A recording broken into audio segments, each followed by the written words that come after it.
हे friends, स्वागत है आप सभी का movie stock movie explain channel पे, जिस पर आज मैं रिकैप करने वाली हूँ मॉर्बिस फिल्म को। तो चलिए आपका टाइम बिल्कुल भी ना वेस्ट करते हुए शुरू करते हैं इस वीडियो को, वो भी एक स्पॉइलर वार्निंग के साथ। लेकिन उससे पहले मेरी एक छोटी सी रिक्वेस्ट, वीडियो को लाइक और शेयर करने की, साथ ही अगर आप चैनल पर न्यू हो तो चैनल को सब्सक्राइब करना मत भूलिएगा।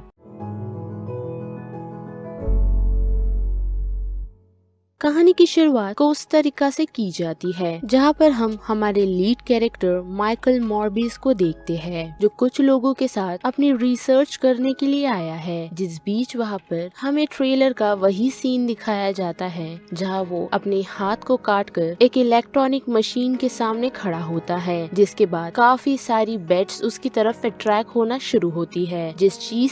चीज से उसके आसपास खड़े लोग डर कर वहाँ से भाग जाते हैं। जिसके बाद ये सीन शिफ्ट होता है पास्ट में, यानी कि 25 साल पहले, जहाँ पर हम माइकल को देखते हैं जो एक हॉस्पिटल में होता है क्योंकि उसे एक रेयर ब्लड डिजीज है। जिस बीच उसकी मुलाकात माइलो से होती है, जिसे भी वही रेयर ब्लड डिजीज की बीमारी है, और वहाँ उन दोनों की दोस्ती काफी गहरी हो जाती है। जिस बीच जब माइलो की मशीन काम नहीं कर रही होती तो उसे वो एक बॉल पेन की स्प्रिंग की मदद से ठीक कर देता है, जिस चीज को देख निकोल्स, वहाँ के जो डॉक्टर है, वो काफी हैरान होते हैं, जो उसे ये कहते हैं कि न्यूयॉर्क में तुम्हारे लिए काफी अच्छी अपॉर्चुनिटीज हो सकती है, जिस चीज के लिए मैं आगे तुम्हारी बात करूंगा। लेकिन वहाँ पर हम देखते हैं कि माइकल को वहाँ जाने से पहले अपने दोस्त माइलो की ज्यादा फिक्र होती है, जिसे निकोल्स यही कहते हैं कि उसका ध्यान मैं रख लूंगा। जिस चीज को सुनकर माइकल उसे एक लेटर लिखता है, जिसमें वो उसे ये कहता है कि मैं हमारी बीमारी का क्योर ढूंढ लूंगा, जिस वजह से हम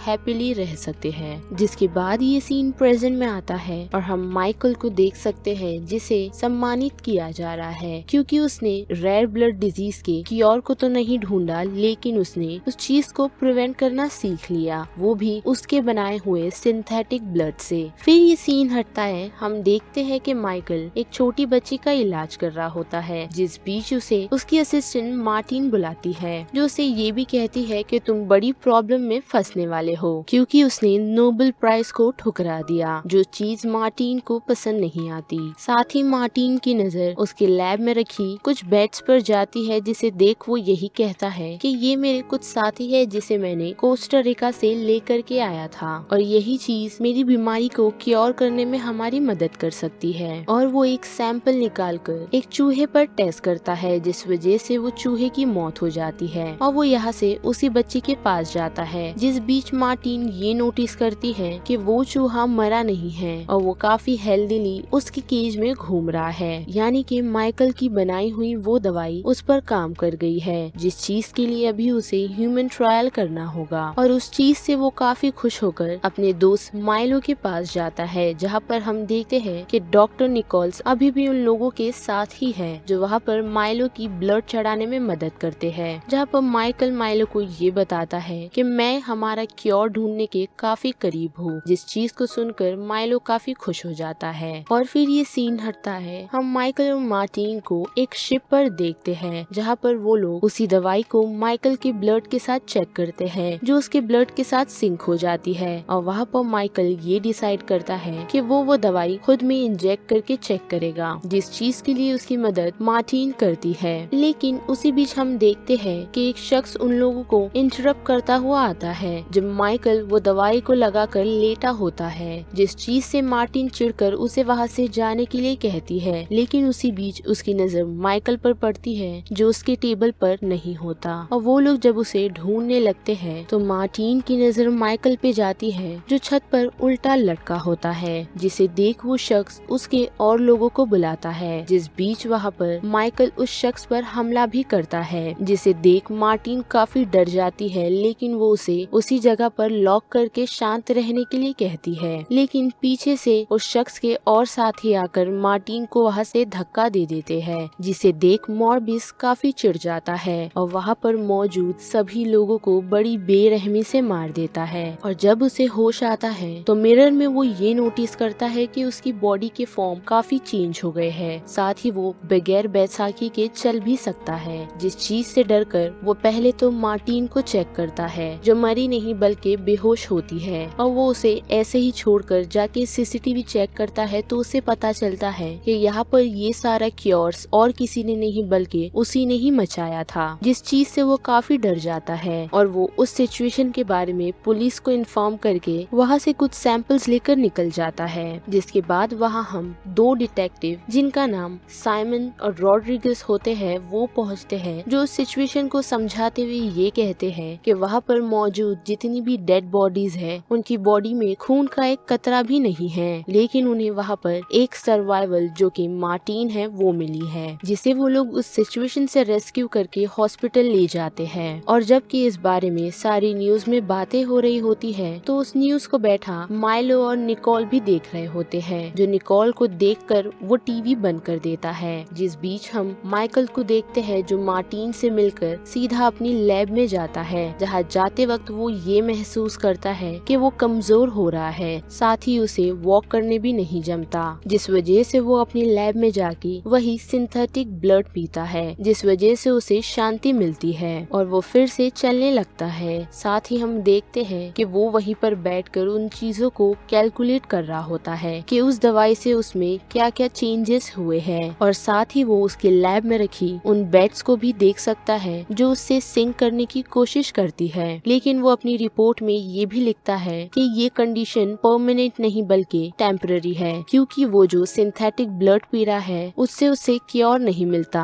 जिस वजह से उसे प्रॉपर ह्यूमन ब्लड चाहिए ताकि वो उसमें मौजूद राक्षस को उसमें दबा कर रख सके। जिस बीच जब वो इस चीज को टेस्ट कर रहा होता है तो वहाँ पर उससे मिलने के लिए माइलो आता है, जिसे वो सिंथेटिक ब्लड ला कर देता है, जिससे वो शांत तो हो जाता है। लेकिन माइकल को ऐसा देख माइलो लालची होता है और उसे ये कहता है कि उसे वो क्योर चाहिए, भले उसके कितने भी साइड इफेक्ट हो, जिस चीज से चिढ़कर माइकल माइलो को वहाँ से भगा देता है। और हॉस्पिटल की तरफ आए तो वहाँ पर मार्टिन को होश आ गया है, जिससे मिलने के लिए वही दो डिटेक्टिव पहुँचते हैं, लेकिन वो उन्हें मॉर्बिस के बारे में कुछ भी नहीं बताती। जिस बीच हम एक नर्स को देख सकते हैं जिसे वहाँ पर कोई शख्स आकर मार देता है और हमें देखकर ऐसा ही लगता है कि उसे और किसी ने नहीं बल्कि मॉर्बिस ने ही मारा है। और उस चीज से डरकर मॉर्बिस जब भाग रहा होता है तो वहाँ पर हम उन्हीं दो डिटेक्टिव को देखते हैं जो उसे पकड़ने के लिए पहुँच जाते हैं, और वो लोग मॉर्बिस को वहाँ से पकड़ के सीधा जेल में डालते हैं, जहाँ पर मॉर्बिस हमें ये बताता है कि वो उस सिंथेटिक ब्लड को पी तो सकता है लेकिन उसके काम करने का तरीका धीरे धीरे कम होता जा रहा है। जैसे कि पहले 6 घंटा था तो अब 4 घंटा हो चुका है। और जब वही दो कॉप्स उससे सवाल पूछ रहे होते हैं तो वो उन्हें कुछ भी नहीं बताता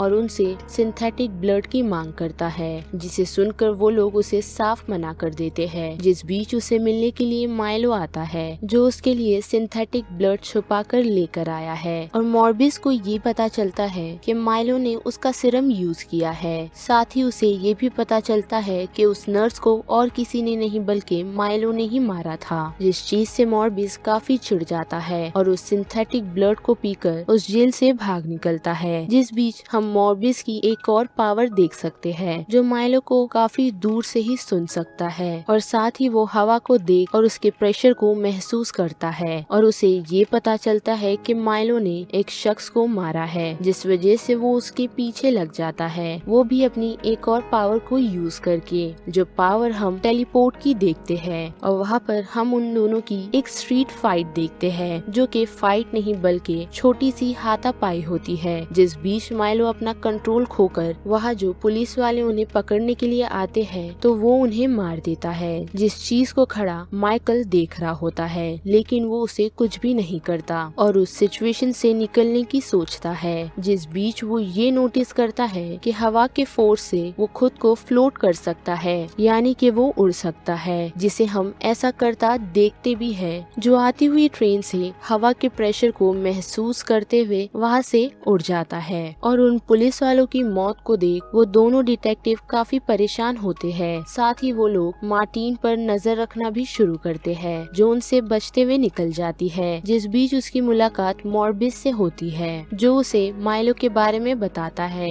लेकिन हम देखते हैं कि मार्टिन को ये भी चेक करना है कि अगर मॉर्बिस वैम्पायर बना है तो वो धूप से जल सकता है या नहीं, जो ऐसा करने का ट्राई तो करती है, लेकिन वहाँ पर मॉर्बिस को कुछ भी नहीं होता। जिस बीच वो दो शख्स को देखता है जो एक रेस्टोरेंट के ओनर के पास आकर नकली नोट को बदलते हैं, वो भी जबरदस्ती। और इस चीज को देख वो मार्टिन को ये कहता है कि उसे उसके लैब के कुछ सामान चाहिए और वो इतना सुनकर वहाँ से निकलती है। साथ ही मॉर्बिस उन दो शख्स का पीछा कर उनके लैब में पहुँचता है, जहाँ जाकर वो उनकी नकली नोट से रिलेटेड सारे सामान उठाने के लिए कहता है, लेकिन साइंस के स्टफ को छोड़कर, जिसे वो लोग सुनकर रेडी तो नहीं होते। लेकिन जब मॉर्बिस उनमें से मौजूद एक शख्स का हाथ तोड़ता है तो वो लोग उससे डर कर वहाँ से भाग जाते हैं। और माइलो की तरफ आए तो माइलो को हम काफी खुश देखते हैं, जो रेडी होके एक बार में जाता है, जहाँ पर उसकी कुछ लोगों से लड़ाई होती है। जिसके बाद वो लोग जब बार से निकलते हैं तो वो ये डिसाइड करता है कि वो उन लोगों को मार देगा, और वो ऐसा कर यहाँ से सीधा मार्टिन के पास जाता है जो मॉर्बिस के लैब में है। और वो उसे मॉर्बिस का पता पूछता है, लेकिन वो उसे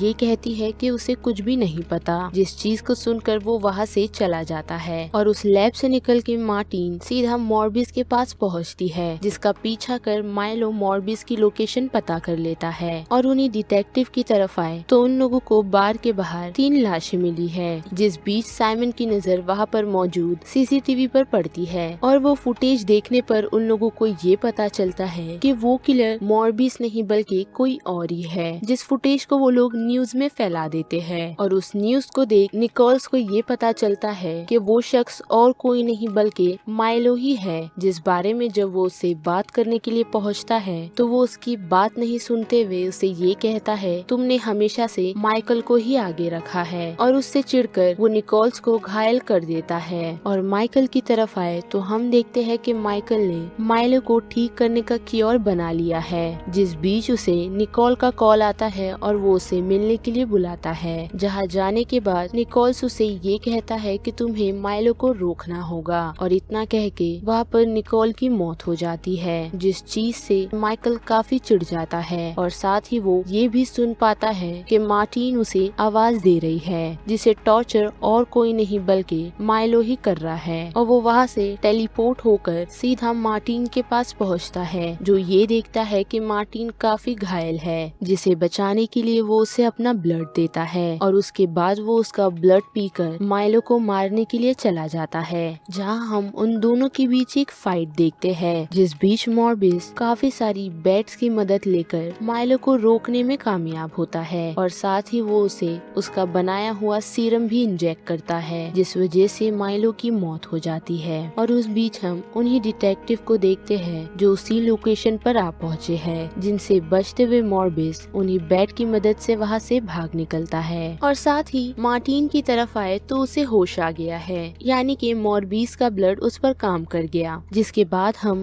2 पोस्ट क्रेडिट सीन देख सकते हैं, जिसमें एक मिड क्रेडिट सीन में हम वल्चर को देखते हैं, जो डॉक्टर स्ट्रेंज के स्पेल की वजह से मॉर्बिस के यूनिवर्स में आ पहुंचा है। और पोस्ट क्रेडिट सीन में हम देखते हैं कि वल्चर ने अपना न्यू सूट कहीं से गेन किया है, और वो मॉर्बिस से आकर ये कहता है कि मुझे पता नहीं मैं इस यूनिवर्स में कैसे आया, लेकिन हमें अब एक दूसरे का साथ देना चाहिए। और यहाँ पर मॉर्बिस का ये रिकैप खत्म होता है, जिस बारे में आप सभी की क्या राय बनती है उसे लेकर आप मुझे कमेंट सेक्शन में बता सकते हो। साथ ही अगर मेरी वॉइस इस चैनल पर आप लोगों को पसंद आ रही है तो वीडियो को लाइक और शेयर करना मत भूलिएगा, साथ ही चैनल को सब्सक्राइब भी। बाकी मैं मिलूंगी आपको फिर किसी मूवीज या सीरीज के रिकैप के साथ। तब तक के लिए आप movie stock movie explain channel के बाकी वीडियोस को एंजॉय कीजिए। Till then bye.